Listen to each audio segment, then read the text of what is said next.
வணக்கம். நான் உங்கள் ஜோதிடர் மனோஜ்குமார். எல்லாரும் எப்படி இருக்கிறீங்க? நல்லா இருக்கிறீங்கன்னு நினைக்கிறேன். சித்திரை மாதம் கிட்டத்தட்ட எல்லாத்துக்கும் புத்தாண்டு நல்வாழ்த்துக்கள். சோபகிருத வருஷம் முடிஞ்சு குரோதி வருஷம் ஆரம்பிக்க போகுது. இந்த குரோதி வருஷம் அப்படின்னு சொன்னோம்னாவே அந்த பேரிலேயே குரோதி அப்படிங்கக்கூடிய ஒரு பாவனைகள் உண்டு.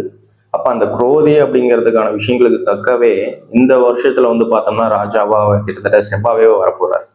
ஆங்காரகன். அந்த ஆங்காரகன் கூடிய செவ்வா வரப்போறாரு. அவரோட சூழ்நிலைகளை நம்ம நேர காலங்கள் இல்லை நம்ம இந்த வருஷ காலகட்டங்கள் எப்படி போக போகுது, எவ்விதமான மாற்றங்கள் கொடுக்க போகுது அப்படிங்கிறதுக்கான விஷயங்கள்லாம் எதிர்பார்ப்பு நிறையாவே இருக்கும். சரி, அதுக்கு முன்னாடி நம்ம சேனலை ரெகுலராக ஃபாலோ பண்ணிட்டு இருக்கிறவங்க, புதுசாக பார்க்குறவங்க, இவங்க எல்லாத்துக்குமே என்னோட பரிபூர்ண நன்றிகள். தொடர்ந்து நம்ம சேனலை ஃபாலோ பண்ணிட்டு வாங்க, சப்ஸ்கிரைப் பண்ணுங்க. சப்ஸ்கிரைப் பண்ணாதவங்க தொடர்ந்து பார்த்துட்டு இருக்கிற எல்லா நல்லுணங்களுக்கும் என்னோட நன்றி. இந்த வருஷம் ஆங்காரகன் செவ்வாய் வந்திருக்கிறாரு. இந்த செவ்வாய் எவ்விதமான மாற்றங்களை கொடுக்க போறாரு, எவ்விதமான பாவத்தை கொடுக்க போறாரு. இப்போ செவ்வாய் அப்படின்னு சொல்றதே ஆதாய பலன் அப்படின்னு நீங்க எடுத்துக்கிட்டீங்க அப்படின்னா, மேஷத்துக்கும் விருட்சத்துக்கும் அதிபதியா வரக்கூடிய செவ்வாய் இந்த வருஷத்துல கிட்டத்தட்ட ஆதாய பலன் ஆதாயம் 8 ஆகும், விரயம் 14 கொடுக்குறாரு. அப்ப ஆரம்ப காலகட்டத்துல இந்த ராஜா கொடுக்கக்கூடிய ஒரு அதிபதியை விரயம் அதிகமாகவும் ஆதாயம் கம்மியா கொடுக்கக்கூடிய அதிபதியா மாறிடுறாரு. அப்ப இந்த வருஷமே பார்த்தோம்னா இந்த குரோதி வருஷத்துக்கான ஒரு மாற்றங்களை கொடுக்க போறாரு. அப்ப ஒரு கெட்ட விஷயமாகட்டும் சரி, ஒரு அங்கங்க ஒரு தீங்கு தடங்கான விஷயங்கள், திருட்டு, பிரச்சனைகள், இந்த மாதிரி விஷயங்கள்லாம் அதிகமாக கொடுக்கக்கூடிய ஒரு ஆதிபதியான ஒரு செவ்வாய்னே சொல்லலாம். அதே மாதிரி இந்த மேஷத்துக்கும் விருட்சகத்துக்கும் அதிபதியா இருக்கக்கூடிய செவ்வாய் பார்த்தோம்னா கிட்டத்தட்ட உங்களோட பாவத்துக்கு 11ல சனி கூட சேர்ந்து உட்கார்ந்துருக்கிறாரு. சனி செவ்வாவோட ஆதிக்கம் பலம் அப்படின்னு சொன்னோம்னாவே இவங்க 2 பேர்த்தோட கோர்வைகள் மொத்தமாவே ஒரு விதமா சரியே இருக்காதுங்க. ஒருத்தர் எதா இருந்தாலும் பார்த்துக்கலாம், பிடிச்சிக்கலாம் அப்படின்னு சொல்லி ரொம்ப ஒரு பிடிவாத குணமா அடவாதமா எதா இருந்தாலும் சரி முன்னாடி செய்தரலாம் அப்படின்னு சொல்லி வேகமா செய்யக்கூடிய ஒரு அதிபதியான செவ்வாய். இன்னொருத்தர் நியாயம், தர்மம், எதை பண்ணணும்னாலும் கொஞ்சம் பொறுமையா பண்ணணும், பார்த்து பண்ணணும். பிரச்சனையா இருந்தாலும் பரவாயில்ல, எனக்கு பிரச்சனை கொடுத்தாலும் பரவாயில்ல, நான் எந்த இடத்துல பங்கப்பட்டாலும் அவமானப்பட்டாலும் பிரச்சனைகள் கிடையாது, ஆனா நான் எப்படி பண்ணணுமோ அதை சார்ந்த விஷயங்கள் தான் பண்ணுவேன் அப்படின்னு சொல்லக்கூடிய சனி. இவங்க 2 பேரும் இணைந்து உட்கார்ந்துருக்கிற இடமே ஃபர்ஸ்ட் சரியில்லை. லாபஸ்தானாதிபதியில இவங்க 2 பேரும் உட்கார்ந்துருக்கிறதே ஒருத்தர் நியாய தர்மம்னு சொல்லி பேசி எல்லா விதத்தையும் கம்மி பண்ணிக்கிறதுக்கான வாய்ப்புகள் உண்டு. இன்னொருத்தர் ரோஷக்காரகத்துவமா செயல்படக்கூடிய செவ்வாவும் ஒரு கோர்வையான பலமும் சரியில்லாம இருக்கு. இப்ப இவங்க 2 பேருமே இருக்கக்கூடிய ஒரு இடத்துல பார்த்தோம்னா கிட்டத்தட்ட ஒரு மழையான விஷயங்களாகட்டும் சரி, இல்லை மிச்ச ஒரு வெயில் சார்ந்த விஷயங்களாகட்டும் சரி, சரிக்கு சரி நிற்கக்கூடிய ஒரு அதிபதிகள் உண்டு. அப்ப வந்தாலும் அதிகமான ஒரு மழை வாய்ப்புகள் கொடுத்து நம்மளுக்கு விரயத்தை கொடுக்குற மாதிரியோ, இல்லை பிரச்சனை கொடுக்குற மாதிரியோ, இல்லை உயிர் சேதரங்கள் கொடுக்குற மாதிரியோட பலங்களை செய்கிற மாதிரி இருக்கும். அப்படி இல்லை வெப்பம், வெயில், இந்த மாதிரி விஷயங்கள் பார்த்தோம்னா அதுவும் அளவு கடந்து கொடுக்கக்கூடிய ஒரு அதிபதியா மாறிடுவார். இப்போ 2 விதமான ஒரு பலம் உண்டு.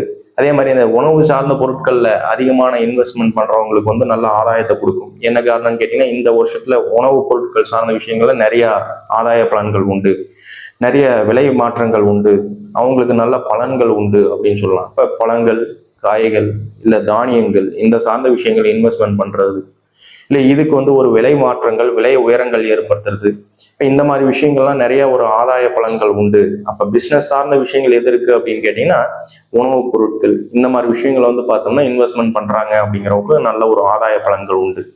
அதே மாதிரியே இந்த வருடத்துக்கான பலன்கள் மீறி இன்னைக்கு ஒரு பெரிய ஒரு ஆட்சி பலத்துல இருக்கிறவங்களோ, ஆட்சி மாற்றங்களை எதிர்பார்க்கிறவங்களோ, இல்லை அவங்க ஒரு சமுதாயத்தில் ஒரு நல்ல அந்தஸ்தில் இருக்கிறாங்க, அவங்களுக்கு பார்த்தோம்னா பேச்சுவார்த்தைகள் திறமைகளால் பொழைச்சிட்டு இருக்கிறாங்க அப்படின்னு சொல்லுவவங்களுக்கு ஏகப்பட்ட ஒரு பிரச்சனைகளும் சிக்கலும் கொடுக்கக்கூடிய, மாற்றங்கள் கொடுக்கக்கூடிய ஒரு நேர காலங்கள் அமையுங்க. இப்போ இவங்களோட ஆதிக்க பலன்கள் அதிகமாயிரும். இந்த வருஷ காலகட்டங்களில் கிட்டத்தட்ட ஒரு போலீஸ் துறையோட ஆதிக்க பலமோ, இல்லை வெளிப்பட்ட ஒரு பிரச்சனையை கொடுக்கக்கூடிய அதிபதிகளாக இருக்கக்கூடிய மக்களோட விஷயமும் இவங்களோட விதத்துல நிறைய அடிதடியான விஷயங்கள் நடக்கிறதுக்கான வாய்ப்புகளும் உண்டு. ஏன்னா இந்த குரோதி வருடம் அப்படின்னு சொல்றதே அந்த குரோதம் அப்படின்னு சொல்லக்கூடிய விஷயங்கள் அதிகமான பலன்கள் உண்டு. மேற்கொண்டு நம்ம ராசிகளுக்கு எவ்விதமான பலன்கள் கொடுக்க போறாரு அப்படிங்கிறது ரொம்ப டீட்டெயில்டா வாங்க நம்ம பார்க்கலாம்.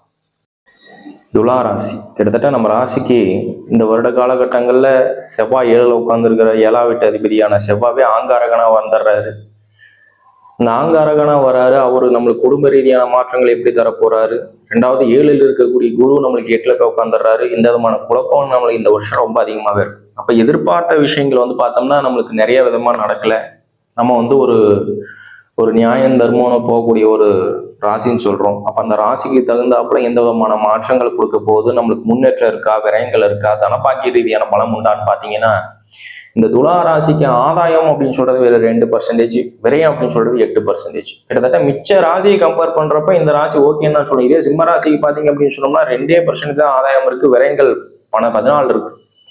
அப்ப கிட்டத்தட்ட ஒரு 10-12% மேல விரயங்கள் இருக்கு, உங்களுக்கு வெறும் 6% தான் இருக்கு அப்படின்னு சொல்றதுனால பெரிய விதமான ஒரு ஃபிளக்சுவேஷனான விஷயங்கள் நம்ம எதிர்பார்க்க தேவையில்லை. இதே நட்சத்திர ரீதியான கந்தாய பலன்களை பார்த்தீங்க அப்படின்னு சொன்னோம்னா, நம்மளுக்கு ஃபர்ஸ்ட் ஒரு 12 மாசத்தை 4 மாதமா பிரிச்சு 3 காலகட்டங்களா பிரிச்சுக்கிறோம். அப்ப முதல் பாதி, முதல்பட்ட 4 மாத காலகட்டங்கள், நடுப்பட்ட 4 மாதம், கடை அப்படின்னு சொல்றது கடைசி கட்ட 4 மாத காலகட்டங்கள்.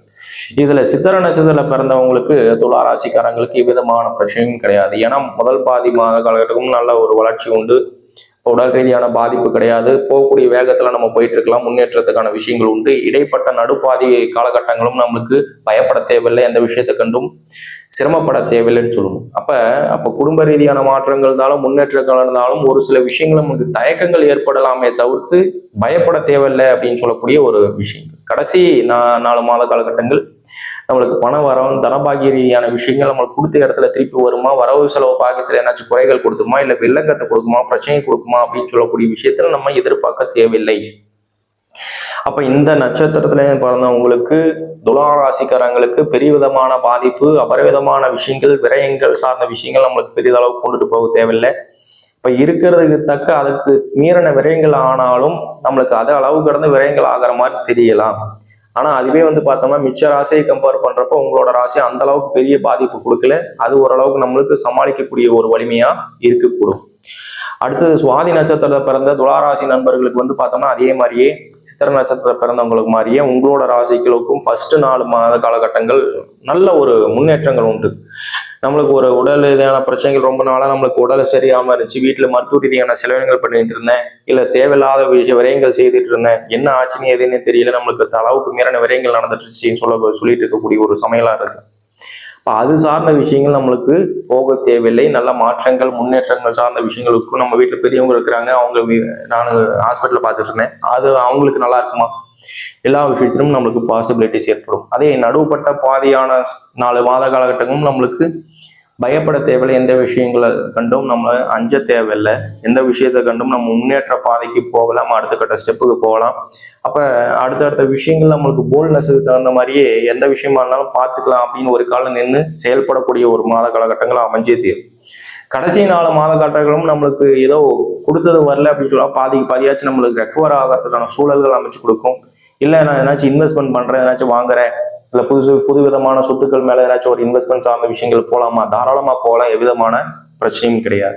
கடைசியா விசாக நட்சத்திரம், முக்கியமா சொல்லணும்னா உங்களுக்கு 8ல குரு வந்துட்டாரு, உங்களுக்கு 7ஆம் வீட்டு அதிபதியா செவ்வாய் ஆங்காரகனா வந்துட்டாரு. அவர் பார்த்தோம்னா இன்னைக்கு ராஜாவா இந்த வருட காலகட்டங்களா செயல்பட போறாரு.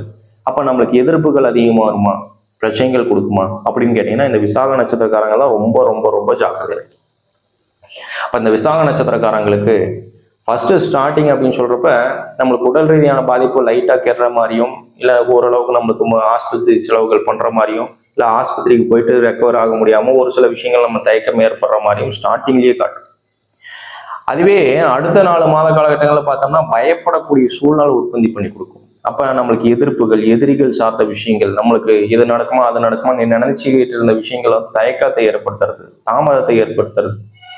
இப்போ அடுத்தடுத்து நினைக்கக்கூடிய விஷயங்கள் பார்த்தோம்னா நம்மளுக்கு எதிர்பாராத விஷயங்கள் நம்மளுக்கு இடையூறுகள் நடக்கிறது. இப்போ 7ல் இருக்கக்கூடிய செவ்வாய் குடும்ப ரீதியான பிரிவினை கொடுக்குறது, ஒற்றுமை ரீதியான பாதகத்தை கொடுக்கறது, இல்லை நம்ம உயிர் சேதங்கள் சம்மந்தப்பட்டு பயப்படக்கூடிய ஒரு சூழல்கள் உற்பத்தி செய்து கொடுத்து நம்மளுக்கு மன ரீதியான மாற்றங்கள் கொடுக்கறது, இந்த விதமான சிரமங்கள் அதிகமாகவே உண்டு. கடைசி கட்ட சூழ்நிலையா 4 மாத காலகட்டங்கள் பார்த்தோம்னா ஃபர்ஸ்ட் நடந்த விஷயங்கள் எல்லாத்தினாலையும் நம்மளுக்கு விரயம் அதிகமாக கொடுத்து நம்மளுக்கு வெளிப்பட்ட கடன் ரீதியான பிரச்சனைகள் அதிகமாக கொடுத்து, அப்ப வெளிப்பட்ட கடன்கள் ரீதியான பிரச்சனைகள் அதிகமாக கொடுக்க என்ன ஆயிரும் அப்படின்னு சொன்னோம்னா நம்மளுக்கு தனபாக ரீதியான குறைகளை ஏற்படுத்தி கொடுத்துருவாரு. அப்ப எந்த விஷயங்கள் நம்ம நடத்துற மாதிரி இருந்தாலும், என்ன விஷயத்த பண்ற மாதிரி இருந்தாலும் அதுல ஏதாச்சும் ஒரு குறை, குத்தங்கள், பிரச்சனைகள் சார்ந்த விஷயங்கள் நம்ம சந்திக்கக்கூடிய ஒரு டைமா இருக்கு.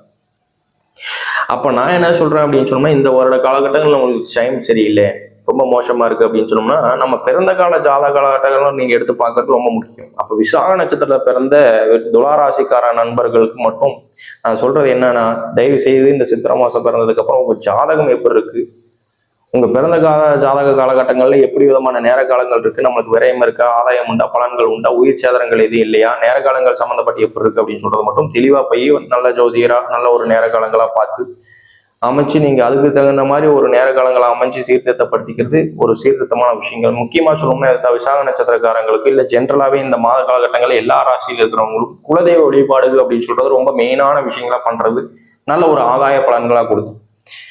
இப்ப வருஷத்துக்கு இந்த ஒரு காலகட்டம் மட்டும் வருஷத்துக்கு ஒரு ட்ரிப் நான் போனா போதும், குலதெய்வ வழிபாடுகள் செய்தா போதும் அப்படிங்கிறதுக்கான விஷயங்கள் வேணாம். இதுல சொன்ன மாதிரியே 3 காலகட்டங்களா பிரிச்சுக்கங்க. முதல் பாதி, நடுப்பாதி, கடை பாதி அப்படின்னு சொல்லக்கூடிய 4 மாத காலகட்டங்களா பிரிச்சு அந்த கந்தாய பலன்கள் ரீதியாகவாச்சு நம்மளுக்கு குலதெய்வ வழிபாடுகள் ரெகுலரா பண்ற மாதிரி பார்த்துக்கிட்டீங்க அப்படின்னு சொன்னோம்னாவே உங்களுக்கு நல்ல ஆதாய பலன்கள் இந்த வருட காலகட்டங்கள் அமைய என்னோட பரிபூர்ண நல்வாழ்த்துக்கள். நன்றி, வணக்கம்.